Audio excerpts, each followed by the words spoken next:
Well, welcome everybody to another Omaha Bar Association Bar Talk video chat. I'm Dave Summers, Executive Director of the Omaha Bar Association, and I'm here today with Alex Clark, an OBA member who has a very unique set of skills and does some really interesting stuff in the community. Alex, thanks for joining us. Thank you. So, Alex, before we get started on your interesting work that you do, and it really is unique, can you give us a little bit of your background? I see that you have this Nebraska DC connection, which I too have. Can you Well, talk a yeah, bit about your history? sure. So I grew up in Nebraska, in Elkhorn, to undergrad at University of Nebraska Lincoln. Started out as a computer engineering major, and really got my butt kicked by differential equations, and that's when I left that computer in technology track for a while, and so I ended up with a political science degree. And I worked in social services for a couple years at Cedars Youth Services in Lincoln, as just direct care staff for kids in abuse neglect situations. Then I went to law school. At the time, a big part of the motivation for going to uh, law school was that I was seeing a lot of, I think really like tragic stories in the child welfare system, and thinking about like what are ways that I could be more effective in making positive change in the world. Um, so I went to law school. I really enjoyed landlord tenant law, really enjoyed law school. Um, Started practicing in 2013, and I found that uh, even though I thought that um, you know family law would be something that I really loved, I hated it. Um, I really did not like it, and I started thinking back to you know things that I things that I liked more, which is more in the computer and technology field.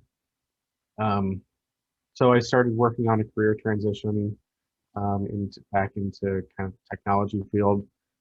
At that time, I was very lucky that the I was working at Legal Aid of Nebraska as a legal aid attorney. I was very lucky that there was coincidentally an opening that came up within technology management and direction at Legal Aid of Nebraska. So they had me. It was supposed to be temporary, like 6 weeks and part time. After they had after that opening had come up kind of unexpectedly. Um, and then that turned into something permanent for a few years, and that kind of launched uh, my career in technology. Although I had done during college a few things here and there, temp jobs of like a month or so at a time during the summers. Um, but now, fast forward to today, I'm full time as an independent consultant, and have been since like fall of 2019. So I have two businesses. I have consulting technology business, and kind of technology, business process efficiency, information security type of work, and then I have also a law firm that is mostly operated as an adjunct to the technology consulting work that I do. So um, if I have if I happen to have customers of my technology consulting business who are like, well, you're a lawyer. Can't we just ask you some questions about like, what do you think about these privacy policies? Um, the law firm exists so that I can do that in the proper way.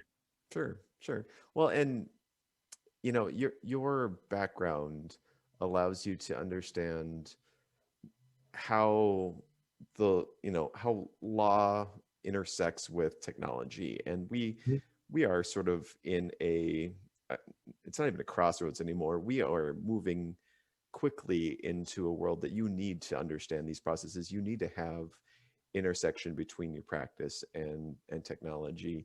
Without it, you're spending money that you don't have. You are not creating efficiencies for your customers, your clients, um, Right. and and so can you talk a bit about?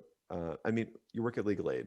Like, for those who don't know, huge volume of people are requesting help at Legal Aid, and one of the big things is the inflow of those cases. And is I that part think of the what you last that I heard was that Legal Aid of Nebraska helps about 18,000 people in one way or another, do? I whether mean, it's just advice or whether it's full representation. But yeah, and and and that has sort of changed over the years. More recently, from and correct me if I'm wrong, but it used to be that you'd call in and make an appointment and meet with somebody. To now, part of what they do is they give people the right information. They give them ability to do it online completely, and that helps them deliver services more widely, more efficiently than before. right. So So, that's a trend in, I mean, not just Legal Aid in Nebraska, but across the country in the civil legal aid sector. I work with, or have worked with about 2 dozen organizations across the country in the last few years. Um, and I think almost all of them are civil legal aid organizations. And that's something, so in order to maximize the reach of the organization in terms of access to justice, they're doing things like leveraging more advanced features in call center technologies. They are also uh, setting up legal triage systems. So those are what you mentioned, where you go to a website and ask like a series of questions and maybe just help people fill out a form on their own, and they never have to call in, they never have to get an attorney because all they needed was something simple like they need to send a letter to their landlord that says, please give me back my deposit. And that's something that technology like that is totally um, totally appropriate for, and really helps expand the reach of those types of organizations. You talk about pace of technology, so it made me think of a couple of different things. Like on the one hand, in pace of technology changes. On the one hand, there's um, you know, there is still the legal profession is a conservative profession, slow to change, sometimes slow to adopt new technology, just in law practice management things.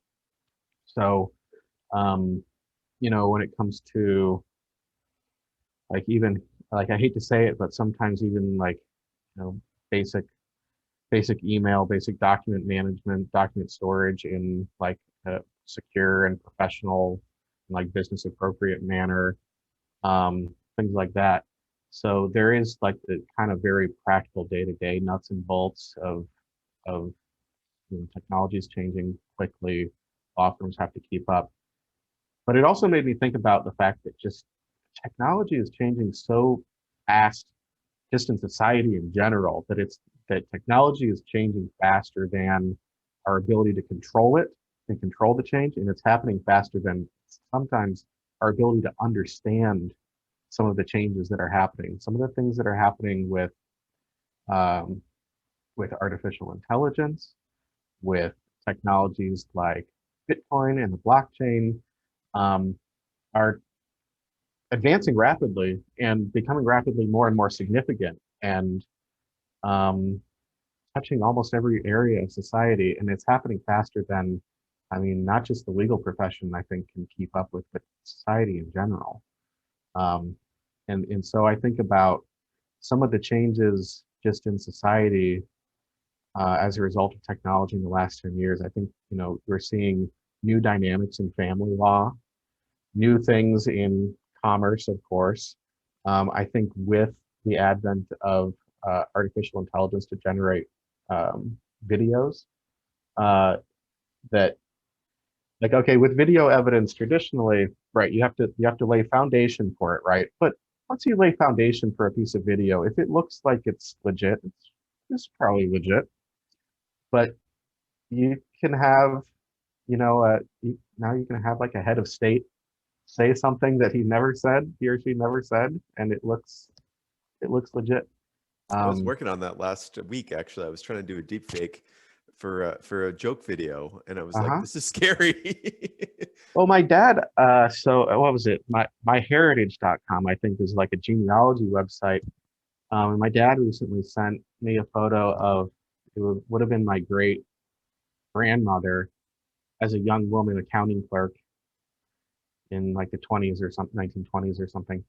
And I and there's this little tool in like less than a minute you can upload a still photo, and it can make the person like blink their eyes and move their head around and smile, and it's just uncanny and creepy.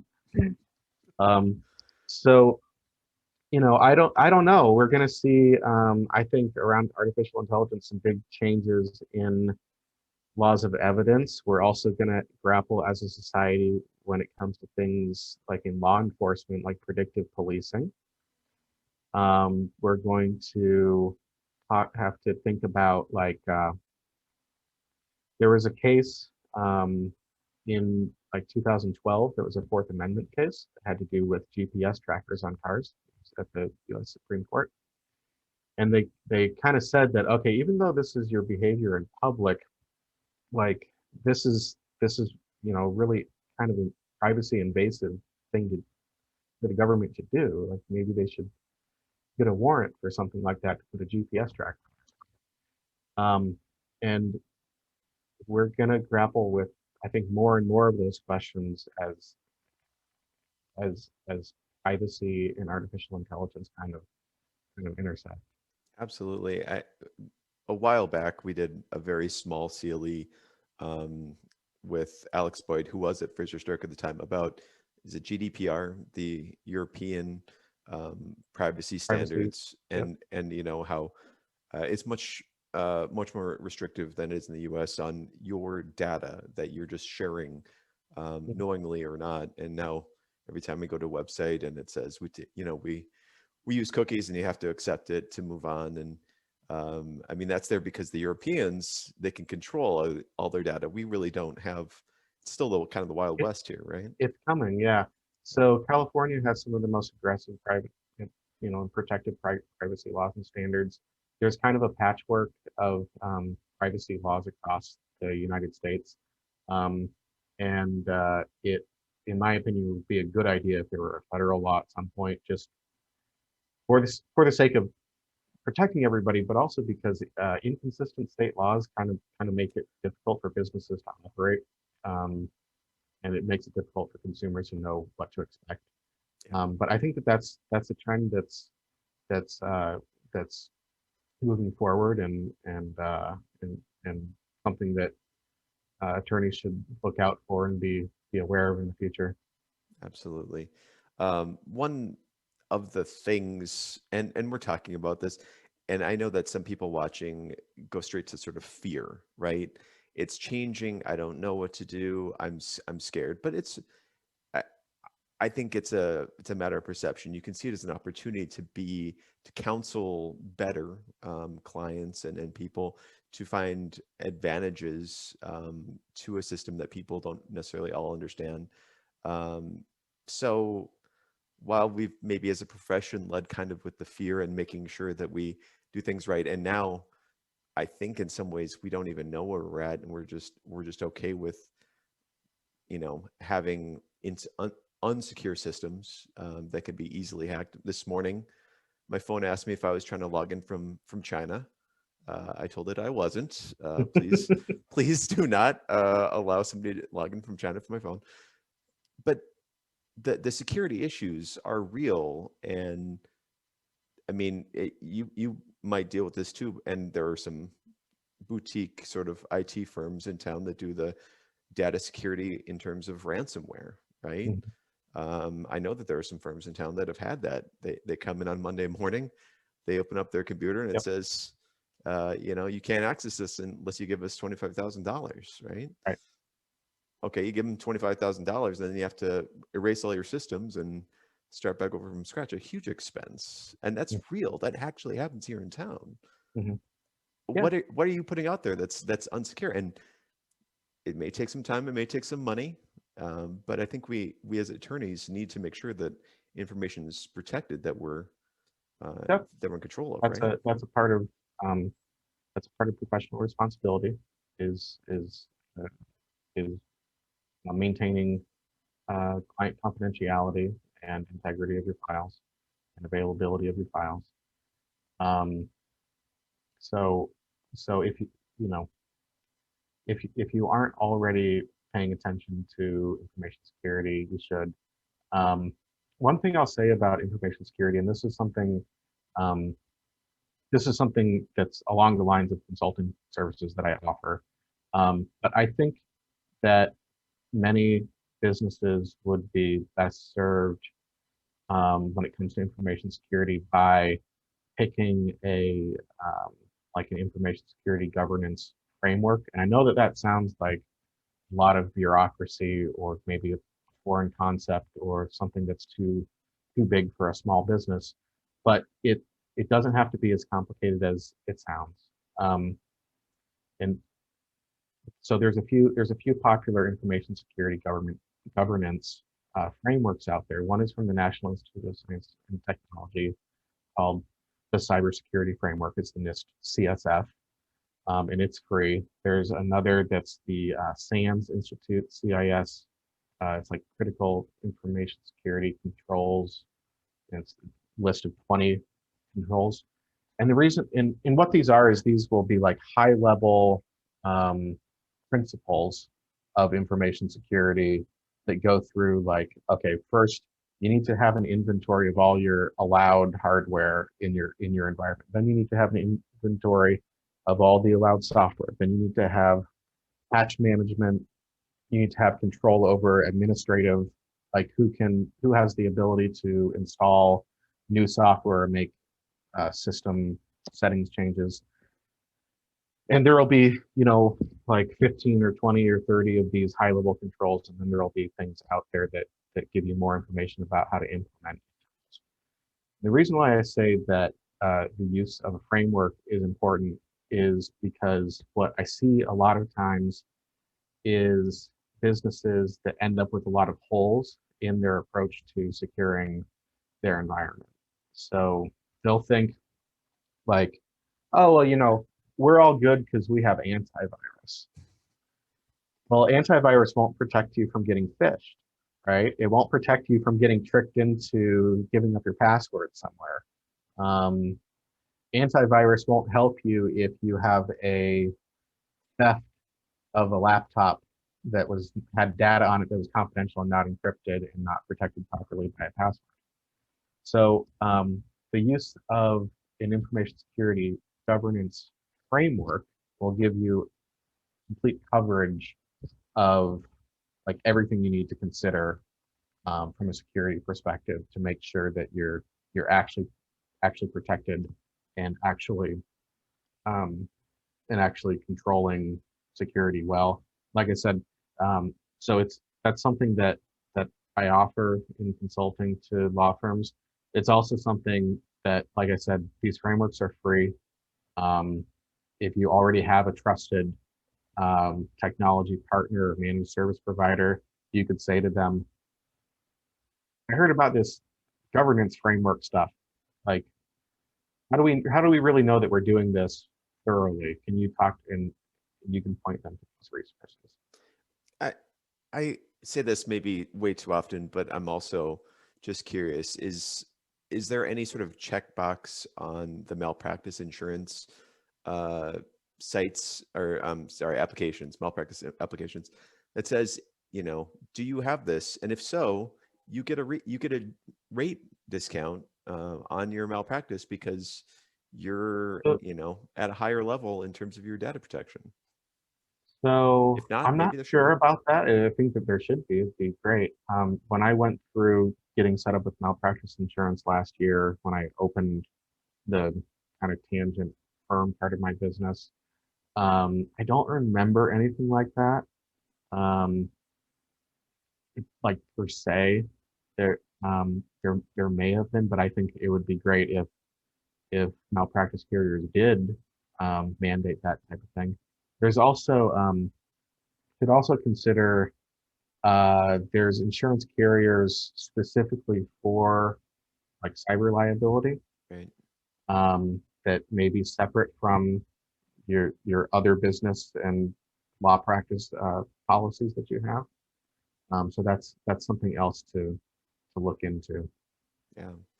Um, in this idea of how law practice is going to shift and into the leaning into technology, um, we're already there in some ways. In some ways, we're on the cusp of it, in terms of predictive generation of filings of maybe, discovery's already shifted, right? E-discovery. Discovery, yes. Oh my gosh, right? Yeah. Like 100,000 documents, keyword searched, key phrase searched, in a matter of hours or minutes. Hmm. Um, I'm old enough to remember when a very large firm in town was hiring 30 attorneys to do doc review Right. for a few months because they had, thousands of documents in PDF that they had to search through. But now, it can be done for much quickly, for much less using technology. Yeah. Where do you think the big shift is going to be in the near future, that we're already seeing coming? Is it kind of in the consumer side of things where you can, smaller, things that maybe attorneys aren't looking after, as closely, that technology can get to? I know there's a UK company that was doing parking tickets, Hmm. parking tickets contestation Hmm. overseas, and now I think they're in the US. Uh, Hmm. where do you think the next big shift is going to be in the near future? So I just kind of a side note on some of those um, technologies is some of those I wonder about the UPL aspect of it because I'll be like, well, is that business that decided they can help people with dispute their parking tickets? Is that a law firm or is that just somebody who had a bright idea and is operating maybe just up to the edge or over the edge of where the UPL is. So that's something I think to watch out about. You also and I also see a lot of with the increased availability on the internet of information of all kinds, including legal information. There's also increased availability of inaccurate or misleading Yeah, or false information. So it becomes easier for it's like the signal's stronger and larger, but there's more noise too. Um, so that's very true. that's I think something to look out for in the future. One thing I think um, I'd be very interested to see change over the next year or so is we saw a lot of changes to the way courts are operating in some places with um, COVID. And it'll be interesting to see how much of that um, as vaccines and herd immunity become more available, um, how much of that will persist, how much of it will roll back. I've also heard comments from some people who pointed out that um, some of the some in some places some of the leniencies and conveniences afforded attorneys and represented people when it comes to appearing by video aren't equally available to all the pro se people. Hmm. So, um, Your you attorney know, can represent you via Zoom or WebEx, but right. But can't if you represent for have yourself. if you appear on the docket with I don't know how many they do in those cattle call like eviction hearings nowadays, but if you appear on the docket with 30 other people appearing at 8:30 in the morning, if you call the clerk the day before and say, "Hey, can I appear by Zoom in that?" I'm not sure all of that is afforded and available. It could be. I don't know for sure, but the sense that I get is that, and my fear is that there's kind of a two-tier system. Um, so that is, I think that's something to look out for is how will we change after the pandemic is over? What things will become permanent?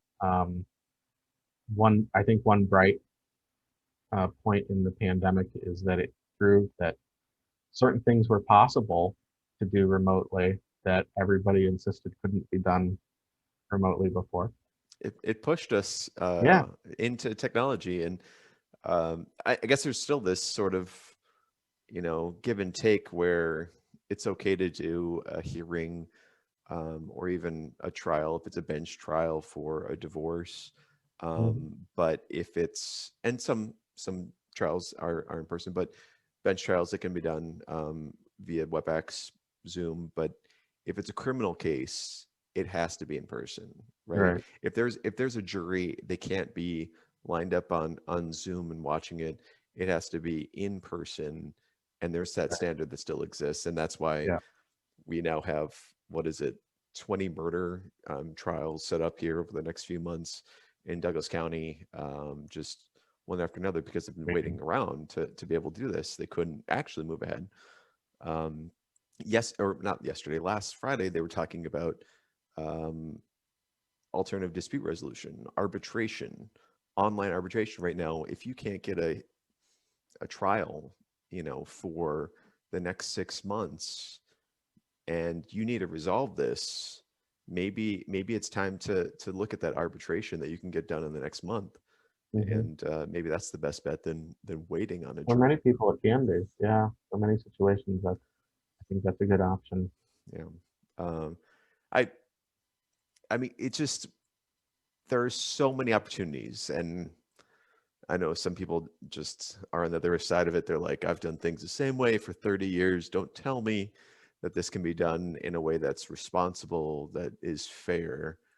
Well, um, at the same time, you have counties out in western Nebraska that have 5 attorneys, and is it fair that there's only 5 attorneys that can, that can be local for that, or is it okay that we have Hmm. web hearings that can happen with attorneys, in Omaha to do that? So, um, I think the profession hopefully can get better with it, with all this. So, you work with law firms, then you work with firms looking to get their act in order and their Yeah, technology better. yep. So, and I do have, there's kind of a variety of services. So there's the um, kind of hands-on implementing technologies. There's software development work. So we talked, I mean, we've been talking quite a bit in this conversation about artificial intelligence. So a couple of things that I've done actually on the artificial intelligence side of things for law firms include like chatbots. So Yeah. you have this little widget on your website that can answer common questions like what are your hours, and what are your rates, or how do I get an appointment, or things like that. The one project that I did most recently was a website navigation chatbot for Pine Tree Legal Aid in Maine. And they have, like many legal aid websites, they have a very information rich website. So they have a lot of information for people to read, and forms, and it's not just how to get in contact with us, but it has substantive content. So the website navigation chatbot helps answer questions not only about like what are your hours and that type of thing, but also how to find the right resource on the website. So you can go and say, I think I need a divorce, and it'll say, sounds like you have a question about family law. Here's our family law resources. Um, so I do a lot of the hands-on software development work, um, chatbots, document assembly systems, um, case management systems Hmm. as well. There's one open source case management system that's used by a lot of legal aid organizations that I sell support and customization and modification services for. And then there's the project management, information security, business process consulting. So I can come in and help you map out your processes, make suggestions about how things can operate more efficiently, suggest concrete specific technology solutions to certain problems you may be facing, whether those are solutions that I provide myself or whether somebody else provides. Um, so that's what I do. Do you have the Superman? Is it underneath the shirt right now? If you pull it back, man, that's all. I love the chatbot thing because, as we know, consumers and people, they get to that page. They obviously they need that help, right? If it's a law firm, if it's legal aid, they need that help. Mm-hmm. But you need to close the deal. You need to get them to the, they're on the 5 yard line. You need to get them in, and it's that final little touch that gets them across. It's so Yep. important. I've looked at website traffic and the click out. Like the biggest thing I hate is the click Right. out after they've been to, two pages and they didn't call, they didn't click the call button, they didn't put in their information, to get submit a request, and you're just like, you missed them. And the Mm-hmm. chatbot's super important for that, and it doesn't even have to be that sophisticated, other than it's saying, oh, somebody will get back to you, like, thank you for submitting your information, somebody will get back to you during the normal course of business There's, hours. I know you're watching this at 2 a.m. or whatever. uh, And the legal aid one too. You know what, I may try to get you into helping out the state of Nebraska, the judiciary. They're revamping their self-represented litigants mm-hmm. section, and I think that there's some need to do that same sort of thing, maybe a chatbot feature Yeah, to get I'd love people to. across that finish line, that they're there. They kind of think they understand it, but they can't quite get to the right resource And, page. and by the way, there's a couple different types of chat widgets for websites. So there's the chat bots, which are programmed to kind of understand human language and it seizes on keywords, and you can set up a few levels of interactions with them. And then there's the live chat. So with the live chat, you have to have somebody um, kind of staffing it and paying attention, or at least with some of them, it'll get routed to an email if there's nobody available and paying attention to it. There are also hybrid systems. So there's one that I really like called Communicate with K, and that system allows you to it'll start out with an AI chatbot, but then if that chatbot kind of gets lost, you could a human can jump into the conversation. Like if you're available and you're paying attention, you can jump into the conversation. So that's And the thing. So I guess the question then becomes, people watching this saying, "Oh, I'm a six attorney firm. Like, this is way outside of our budget." I mean, this doesn't necessarily break the bank. There are chatbot features that can be done relatively inexpensively if you just have it on your website, right? I mhm. mean, it doesn't have to Yeah, cost one of the $20 most per click or anything like that. yeah, one of the most popular ones. Like if you just want something to give, it's called Drift. Um, one of the most popular ones that just sort of like sit. Like I don't know how with Drift if how many levels of like the actual artificial intelligence it has. I think it might just be a canned message that you start typing and it gets routed to email. So that's something that like, their pricing is. It looks like I'm not seeing Drift's pricing right away on their website, but that's one I know is really popular and maybe accessible.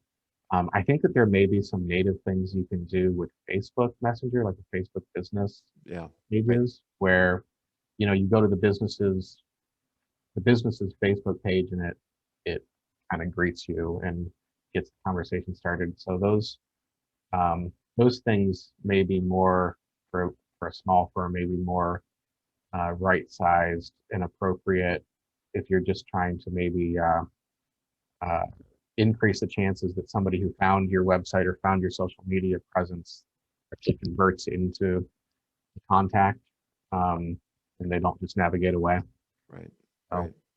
Well, and there is this ongoing conversation of how much information should a website put out there, or a law firm put out there, right? Or a legal mm, aid. And when is it legal advice that we're giving out, right? And mhm. and boy, we've seen in the recent years the floodgates just open up. Just really, I don't know where the line is anymore, because it just seems like if you can put out something talking about an issue, firms are doing that, and I appreciate it. I think that people maybe get lost in not understanding how that Yeah, situation they talked I about is different than their I situation. share But that I share that concern you know, as well, and especially with, I mean, I don't know how much the typical consumer really understands how much the law can vary from jurisdiction to jurisdiction. So they may land on a Massachusetts website and of some law firm that has a blog that says your landlord can do this or that or can't do this or that, and so I do wonder about that as well. Um, I think it's great from both business development perspective and from a just kind of a service to the public to put some high quality information on online for free. But at the same time, I think you have to be careful and general enough and encourage people to contact you with specific situations. Use disclaimers, let them yeah, know that their situation may be different. yeah, absolutely. Um, I so I gotta ask about your time in DC.